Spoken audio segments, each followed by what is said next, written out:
এই সময় আইসা যদি আপনি অ্যাকচুয়ালি লাইফটা কিভাবে দেখতেছেন, নিজের জীবনটাকে, লাইক যেমন আমি আপনাকে কিছুক্ষণ আগে বললাম যে আমার ফ্রেন্ড বিয়ে করছে, ওর আজকে পুত্র সন্তানের বা মানে ছেলের বাবা হইলো। আমি জাস্ট ইমাজিন করতেছিলাম যে আমি কি পিছিয়ে গেলাম, নাকি আমি দেরি করতেছি, নাকি আমার ক্যারিয়ার ঠিক মতো গড়া হইতেছে না, নাকি মানে একটু আবলা ঝালা হয়ে গেছিলাম কিছুক্ষণের জন্য আমি। বুঝতে পারছি। আসলে এখন দেখা যায় কি আমাদের বেশি মানে আমরা যেই এইজটাতে আছি, আপনি, আমি হয়তো ২-৩ বছর বড়, বাট স্টিল আমাদের ক্ষেত্রে একটা জিনিস কমন থাকবে, সেটা হচ্ছে দেখা যাবে যে আপনি এমন কিছু ফেস করতেছেন যেটা আসলে আপনার ফেস করার কথা না। আমার ক্ষেত্রেও সেইম বিষয়।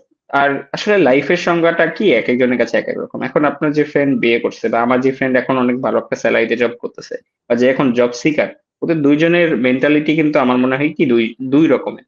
কারণ একজন যখন চিন্তা করতেছে যে আমার জন্য লাইফ হইতেছে আমি একটা মোটামুটি জব করব, বিয়ে করব, আমার বাচ্চা-কাচ্চা হবে। এটা ওর জন্য একটা রাইট প্যাথ। কিন্তু আমার ক্ষেত্রে এটা এমনও হইতে পারে যে আমি একটু সাকসেসফুল হই। দেন আমি একটু টাকা পয়সা জমাই, তারপর আমি বিয়ে করলাম, তারপর আমার বাচ্চা-কাচ্চা হইলো। তো বিষয়টা হইতেছে এইরকম যে একেকজনের ক্ষেত্রে লাইফের পার্সপেক্টিভ একেক রকম।